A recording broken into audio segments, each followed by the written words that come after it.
ప్రభునందు ప్రియులారా, మీకందరికీ ప్రేమ వందనాలు. రెండవ వర్తమానము పరిశుద్ధ గ్రంథమైన బైబిల్ నుండి యోహాను సువార్త 4వ అధ్యాయము 25వ వచనం చదువుకుందాం. యోహాను సువార్త 4:25. ఆ స్త్రీ ఆయనతో, క్రీస్తు అనబడిన మెస్సయా వచ్చునని నేను ఎరుగుదును, ఆయన వచ్చినప్పుడు మాకు సమస్తమును తెలియజేయునని చెప్పగా, యేసు, నీతో మాట్లాడుచున్న నేనే ఆయనను అని చెప్పాను. నీతో మాట్లాడుచున్న నేనే ఆయనను అని చెప్పాను. దేవుడి వాక్యము దీవించునుగాక. సమరయ స్త్రీతో ప్రభువైన యేసుక్రీస్తు వారు మాట్లాడుతూ ఆయన ఆరాధన గురించి మాట్లాడాడు. అమ్మ, ఒక కాలం వచ్చుచున్నది, ఆ కాలమందు ఈ పర్వతంలోనైనను యెరూషలేములోనైనను మీరు తండ్రిని ఆరాధింపరు. నా మాట నమ్మము. మీరు మీకు తెలియని దాన్ని ఆరాధించువారు, మేము మాకు తెలిసిన దాన్ని ఆరాధించువారం. రక్షణ యూదుల్లో నుండియే కలుగుచున్నది. అయితే యథార్థముగా ఆరాధించువారు ఆత్మతో సత్యముతో దేవుని ఆరాధింపవలను అని ఆరాధన గురించి ఆయన మాట్లాడుతూ ఉన్నప్పుడు అద్భుతమైన ఆయన మాటలను ఆమె గ్రహించి ఆమె ఒక మాట అన్నది. ఆ స్త్రీ ఆయనతో, క్రీస్తు అనబడిన మెస్సయా వచ్చునని నేను ఎరుగుదును. యూదులకందరికీ, సమరయులకి, ఆ ఇజ్రాయెల్ దేశంలో ఉన్న వారికి అందరికీ ఒక నమ్మకం ఉంది. ఏమిటంటే క్రీస్తు వస్తాడు. క్రీస్తుకు ఉన్న మరొక పేరే మెస్సయా. ఆ మెస్సయా వస్తాడని నేను ఎరుగుదును. ఆయన వచ్చినప్పుడు మాకు సమస్తమును తెలియజేయను అని చెప్పాను. ఆయనే మాకు అన్నీ తెలియజేస్తాడయ్యా అని యేసు ప్రభుతో జవాబు చెప్పింది. ఎవరు ఈ మెస్సయా? ఈ మెస్సయా ఎవరు అని మనం ఆలోచన చేసినప్పుడు యోహాను సువార్త 1వ అధ్యాయము 41వ వచనంలో మనం చూసినట్లయితే, ఇతడు మొదట తన సహోదరుడైన సీమోనును చూచి, మేము మెస్సయాను కనుగొంటిమని అతనితో చెప్పి యేసునొద్దకు అతని తోడుకొని వచ్చెను. మెస్సయా అను మాటకు అభిషక్తుడని అర్థము. యేసు అతని వైపు చూచి, నీవు యోహాను కుమారుడైన సీమోనువు, నీవు కేఫా అనబడదు అని చెప్పాను. మేము మెస్సయాను కనుగొంటిమి. ఎవరి మాట్లాడినది? సీమోను, పేతురు, అంద్రయ్య. మేము మెస్సయాను కనుగొంటిమి అని అంటున్నారు. ఆ మెస్సయానే మన ప్రభు అయిన యేసుక్రీస్తు. మేము మెస్సయాను కనుగొంటిమి అని మనం చూస్తున్నాం. అని యేసునొద్దకు అతన్ని తోడుకొని వచ్చాను. మెస్సయాను మాటకు అభిషక్తుడు. ఎవరు మెస్సయా? ప్రభు అయిన యేసుక్రీస్తే, మరొకరు కానే కాదు. ఈమె చెప్పిన మెస్సయా యేసు ప్రభువారే. ఈమె చెప్పిన క్రీస్తు యేసు ప్రభువారే. ఆ యేసు ప్రభువారే సమరయ స్త్రీతో మాట్లాడుతున్నాడు. అమ్మ, ఒక కాలం వచ్చుతున్నది, అది ఇక్కడ మీరు ఆరాధన చేయరు. దేవుడు ఆత్మ కనుకైన ఆరాధన ఆత్మతో సత్యంతో మీరు చేస్తారన్నప్పుడు మెస్సయా వస్తాడు, అప్పుడు ఆయన మాకు సమస్తమును తెలియజేస్తాడు అని ఆమె యేసు ప్రభుతో కూడా అన్నట్లుగా మనం చూస్తున్నాం. యోహాను సువార్త 9వ అధ్యాయము 35వ వచనం. పరిసయ్యులు వాణ్ణి వెలివేసిరని యేసు విని వాని కనుగొని, నీవు దేవుని కుమారుని యందు విశ్వాసం ఉంచుచున్నావా అని అడిగాను. అందుకు వాడు, ప్రభువా, నేను ఆయన యందు విశ్వాసం ఉంచుటకు ఆయన ఎవడని అడుగగా, యేసు, నీవు ఆయన చూచున్నావు, నీతో మాట్లాడుచున్నాడు ఆయనే అనను. అంతటా వాడు, ప్రభువా, నేను విశ్వసించున్నానని చెప్పి ఆయనకు నమస్కారము చేశాను. దేవుని కుమారుడే మెస్సయా, దేవుని కుమారుడే క్రీస్తు. ఇక్కడ మనం చూసినట్లయితే, మరి ఆ మూగవాడైనటు ఒక గుడ్డివాడిని బాగు చేసినప్పుడు ఆ గుడ్డివాడితో ప్రభు అంటున్నాడు. గుడ్డివాడిని వెలివేశారు ప్రజలందరూ ఈ పరిశీల మాటలు విని. గుడ్డివాడితో ప్రభు అంటున్నాడు. వాడిని వెలివేసిన యేసు విని వాడిని కనుగొని, వెలివేయబడిన వారి పక్షాన యేసు ప్రభు ఉంటాడు. వాడిని వెలివేసిరని యేసు విని వాడిని కనుగొన్నాడు. ఎక్కడున్నాడో కనుక్కొని, నీవు దేవుని కుమారుని యందు విశ్వాసం ఉంచుచున్నావా అని అడిగాను. దేవుని కుమారుని యందు విశ్వాసం ఉంచుచున్నావా అని అడిగాను. అందుకు వాడు, ప్రభువా, నేను ఆయన యందు విశ్వాసం ఉంచుటకు ఆయన ఎవరు దేవుని కుమారుడు అని యేసు ప్రభువుని తిరిగి ప్రశ్నిస్తున్నాడు. యేసు అంటున్నాడు కదా, నీవు ఆయన్ను చూస్తున్నావు, నీతో మాట్లాడుచున్నవాడు ఆయనే.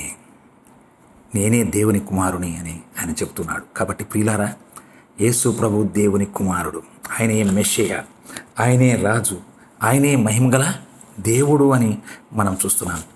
మత్తయి సువార్త 26వ అధ్యాయము 63వ వచనంలో కూడా ఈ మాట చెప్పబడింది. 26:63. అందుకు ప్రధాన యాజకుడు ఆయన చూచి, నీవు దేవుని కుమారుడవైన క్రీస్తు అయితే ఆ మాట మాతో చెప్పుమని దేవుని తోడ నీకు ఆనబెట్టుచున్నాను నేను. అందుకు యేసు, నీవన్నట్టు నేను దేవుని కుమారుడే. ప్రభు అయిన యేసు క్రీస్తు ఎవరో కాదు, ఆయన దేవుని కుమారుడు. అయితే ప్రజలు ఆయనను గుర్తించలేరు, ఆయన మహిమను గుర్తించలేరు. మనము చూసినట్లయితే మరి క్రీస్తు జన్మము, అవునా, క్రీస్తు జన్మము ఆయన కన్యక మరియమ్మ గర్భంలో జన్మించినాడు, పశువుల తొట్టిలో పరుండబెట్టబడినాడు, బెత్లెహేములో ఆయన పుట్టాడు. ఆయన యుద్ధకు తూర్పు దేశపు జ్ఞానులు వచ్చారు.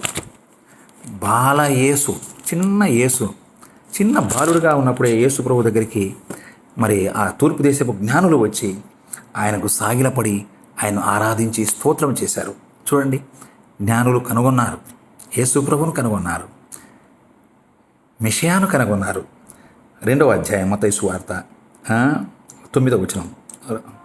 వారు రాజు మాట విని బయలుదేరిపోవచ్చునగా తూర్పు దేశమున వారు చూసిన నక్షత్రమును శిశువు ఉండిన చోటి మీదకి వచ్చి నిలిచి వరకు వారి ముందుగా నడిచెను. వారు ఆ నక్షత్రమును చూచి అత్యానందభరితులై ఇంటిలోనికి వచ్చి తల్లి అయిన మరియను ఆ శిశువును చూచి సాగిలపడి ఆయన పూజించి తమ పెట్టెలు విప్పి బంగారమును సాంబ్రాణి బోలమును కానుకలుగా ఆయనకు సమర్పించిరి. ఆయనకు సమర్పించారు బంగారమును బోలమును. బాలుడైనటువంటి వాడిని, మాటలు ఇంకా మాట్లాడలేదు, బాలుడుగా ఉన్నప్పుడే, శిశువుగా ఉన్నప్పుడే తూర్పు దేశపు జ్ఞానులు వచ్చి ఆయన్ను వెతికి కనుగొని ఆయనకు సాగిలపడి మొక్కి ఆయన కానుకలు సమర్పించినట్లుగా మనం చూస్తున్నాం. అలాగనే లూకాసు వార్త 2వ అధ్యాయము 8 నుండి 15 నుండి 20 వరకు ఇక్కడ గొర్రెల కాపురులు కూడా మందను కాసుకుంటూ అడవిలో పొలాల్లో ఉన్నటువంటి గొర్రెల కాపులకు దేవుని దూత ప్రత్యక్షమై యేసు ప్రభువును గురించి చెప్పగా బాలుడైనటువంటి యేసు ప్రభు దగ్గరికి గొర్రెల కాపురులు వచ్చారు. అంతటా గొర్రెల కాపరులు 20వ వచనంలో తమతో చెప్పబడినట్టుగా తాము విన్న వాటిని కన్న వాటిని గూర్చి దేవుని మహిమపరచుచు స్తోత్రము చేయుచు తిరిగి వెళ్ళిరి. దేవుని మహిమపరిచారు.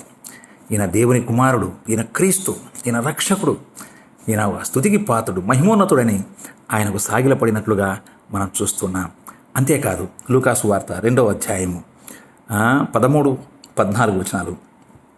పరలోక సైన్యము ఆ దూతతో కూడా నుండి సర్వోన్నతమైన స్థలంలో దేవునికి మహిమయు ఆయనకిష్టులైన మనుషులకు భూమి మీద సమాధానం కలుగా కానీ దేవుని స్తోత్రము చేయుచున్నాను. పరలోక సైన్యము దూతలు ఆయనకు బాలుడైనటువంటి యేసు ప్రభుకు స్తోత్రగానములు చేయించున్నట్లుగా మనం చూస్తున్నాం. ప్రియుడా, ఆయన స్తుతికి స్తోత్రాలకు అర్హుడు, ఆయన యోగ్యుడు, దేవుని కుమారుడు, మహిమోన్నతమైనటువంటి దేవుని కుమారుడని మనం చూస్తున్నాం. అలాగనే లూకాసు వార్త 2వ అధ్యాయము 25వ వచనం నుంచి 32 వరకు సుమయోను గురించి రాస్తూ యేసు ప్రభువును యెరూషలేముకు తీసుకొని వచ్చారు. ఆయనకు సున్నతి చేసి గోలను కానుకలుగా దేవునికి సమర్పించారు. ఆ బాలుడైనటువంటి యేసు ప్రభువును తన చేతులతో సుమయోను తీసుకున్నాడు. ఆ సుమయోను తీసుకొని ఆయన అంటున్నాడు 27వ వచనంలో, అంత ధర్మశాస్త్ర పద్ధతి చొప్పున ఆయన విషయమై జరిగించుటకు తల్లిదండ్రులు శిశువైన యేసును దేవాలయంలోనికి తీసుకొని వచ్చినప్పుడు అతడు తన చేతులలో ఆయనను ఎత్తుకొని దేవుని స్తుతించు ఇట్లనెను, నాదా, ఇప్పుడు నీ మాట చొప్పున సమాధానంతో నీ దాసుని పోనిచ్చుచున్నావు. అన్యజనులకు నిన్ను బయలుపరచుటకు వెలుగుగాను నీ ప్రజలైన ఇశ్రాయేలుకు మహిమగాను నీవు సకల ప్రజల ఎదుట సిద్ధపరిచిన నీ రక్షణ నేను కన్నులారా చూచి తిని అని ప్రభువును స్తుతించుచున్నటువంటి సుమయోను బాలుడు, శిశువుగా ఉన్నప్పుడే గుర్తించారు. అయితే పరిసయ్యులు, శాస్త్రులు గుర్తించలేకపోయినారు. ఆయన సిలువ వేసి చంపివేశారు. అయితే తూర్పు దేశపు జ్ఞానులు, పరలోక సైన్యము, గొర్రెల కాపరులు ఈ సుమయోను ప్రభువును స్తుతించి ఘనపరిచినట్లుగా మనం చూస్తున్నాం. ఇదే 2వ అధ్యాయం 36 నుండి 38 వచనాల్లో ఆషేరు గోత్రికురాలను పనుయేలు కుమార్తె అయిన అన్న అను ఒక ప్రవక్తి ఉండెను. ఆమె కన్నత్వం మొదలుకొని 7 ఏళ్ళు పెనిమిటితో సంసారం చేసి బహుకాలము గడిచినదై 84 సంవత్సరములు విధురాలై ఉండి దేవాలయం విడవక ఉపవాస ప్రార్థనలతో రేయింబగలు సేవ చేయుచుండెను. ఆమె కూడా గడియలోనే లోపలికి వచ్చి దేవుని కొనియాడి బాలుడైన యేసును చూసి ఆమె ఇశ్రాయేలు కలగబో రక్షణని, ఆయన దైవస్వరూపమని, ఆయన దేవుడని, ఆయన దేవుని కుమారుడని ఆయన్ను కొనియాడి స్తుతించి మహిమపరిచినట్లుగా మనం ఇక్కడ చూస్తున్నాం. కాబట్టి ప్రియులారా, ఈయన మెస్సియా, ఈయన క్రీస్తు, ఈయన యేసు, ఈయన రక్షకుడు, దేవుని కుమారుడు అని మనం చూస్తూ ఉన్నాం. అలాంటి దేవుని కుమారుడు ఈ లోకానికి దేవుడే మన కొరకు పంపాడు. ఆయన మనందరి దోషముల కొరకై. ఆనాటి ప్రజలు ఆయనను గుర్తించలేదు. కొంతమంది అయితే గుర్తించారు, కానీ చాలామంది గుర్తించక అందరూ కేకలు వేసి ఆయన సిలువ వేసి చంపివేశారు. దేవుని ఎవరు చంపగలుగుతారండి? సమాధిలో ఉంచారు. 3వ దినం మృత్యును జయించి లేపబడినాడు. మరణమా నీ ముళ్ళు ఎక్కడని మరణములు ఇచ్చినటువంటి దేవుడు ఆయన మృత్యును జయించి లేచాడు. ఈ లోకానికి వెలుగును ప్రసాదించాడు. ఆయన రక్షణ అనుగ్రహించాడు. తన కృపకు మనల్ని పాత్రలుగా చేసినాడు. అంతేకాదు, మనల్ని నమ్మిన ప్రతివానికి ఆయన ఆశీర్వాద కారణముగా ఉన్నట్లుగా అపోస్తుల కార్యములు 3వ అధ్యాయము 25-26 వచనాల్లో మనం చూస్తాం. ఆ ప్రవక్తలకును దేవుడు అబ్రహాముతో, నీ సంతానమందు భూలోక వంశముల నీవు ఆశీర్వదింపబడునని చెప్పి మీ పితరులతో చేసిన నిబంధనకును మీరు వారసులై ఉన్నారు. అబ్రహాము దేవుడు వాగ్దానం చేశాడు, నీ ద్వారా భూలోక వంశాలన్నీ ఆశీర్వదించబడతాయన్నాడు. ఆ ఆశీర్వాదమునకు మనల్ని పాత్రలుగా చేయట కొరకై దేవుడు యేసు ప్రభువును అబ్రహాము కుమారుడిగా, ఇసాకు కుమారుడిగా, యాకోబు కుమారుడిగా, దావీదు కుమారునిగా ఈ లోకానికి పంపాడు. ఆ క్రమంలో వచ్చాడు. లోక ప్రజలందరినీ ఆయన రక్షించాడు. 26వ వచనం, దేవుడు తన సేవకుని ఆయన పుట్టించాడు. గుర్తుంచుకోండి, దేవుడే తన కుమారుడు. ఆయన దేవుని కుమారుడు. ఆయన దేవుని సేవకుడు. దేవునికి సేవ చేయడానికి వచ్చాడు. మనుషులకు సేవ చేయడానికి వచ్చాడు. తన సేవకుని పుట్టించి మీలో ప్రతి వాణ్ణి దుష్టత్వము నుండి మళ్లించుట వలన, మనలో ఉన్న దుష్టత్వము నుండి మనల్ని తప్పించాలనేది దేవుని యొక్క ఉద్దేశం. మళ్లించడం వలన మిమ్మల్ని ఆశీర్వదించుటకు ఆయనను మొదట మీ యొద్దకు పంపాను. మనల్ని ఆశీర్వదించుట కొరకే దేవుడు ఆయనను మన కొరకు పంపినట్లుగా మనం చూస్తున్నాము. అయితే రోమాపత్రిక 9:5లో మాట ఉంది, ఆయన శరీరమును బట్టి క్రీస్తు వీరిలో పుట్టాను, కానీ ఈయన సర్వాధికారి అయిన దేవుడై ఉండి నిరంతరము స్తోత్రార్హుడై ఉన్నాడు. ప్రియులారా, ఆయన మాట వినాలి. ఆయన యందు విశ్వాసం ఉంచాలి. ఈయన సర్వాధికారి అయిన దేవుడు. ఆ మాటలు ఇక్కడ కూడా అంటాడు. అపోస్తుల కార్యములు 3వ అధ్యాయములోనే ఆ మాట అంటాడు. 3:22లో మోషే ఇట్లను, ప్రభు అయిన దేవుడు నా వంటి ఒక ప్రవక్తను మీ సహోదరులో నుండి మీ కొరకు పుట్టించును. ఆయన మీతో ఏమి చెప్పిననో అన్ని విషయంలో మీరు ఆయన మాట వినాలను. ఆయన మాట వినవలనని చెప్పాడు. ఆ ప్రవక్త మాట వినని వాడు ప్రజల్లో ఉండకుండా సర్వనాశనమగును. యేసు ప్రభు మాట వినకపోతే నరకమే మన గతి. అయితే ఆయన మాట వినాలి. అదే అంటాడు 20వ వచనంలో, మీ కొరకు నియమించిన క్రీస్తు యేసును ఆయన పంపునట్లు మీ పాపములు తుడిచివేయబడు నిమిత్తము మారు మనస్సు పొంది తిరుగుడి. బతుకులు మార్చుకోండి. ప్రభువును రక్తంలో మీ యొక్క పాపములు కడుక్కోనండి. పాప క్షమాపణ పొందండి. ఆయన మాట వినండి. వీటి ద్వారా విశ్వాసం కలుగును. పాపుల రక్షకుడు ఈ లోకానికి వచ్చాడు. ఆ పాపుల రక్షకుడైన యేసు ప్రభునందు విశ్వాసం ఇచ్చినట్లయితే మనం పరలోక రాజ్యానికి వారసులం అవుతాం. మనల్ని ఆశీర్వదించడం కొరకే యేసు ప్రభు వచ్చాడు. గుర్తుంచుకోండి.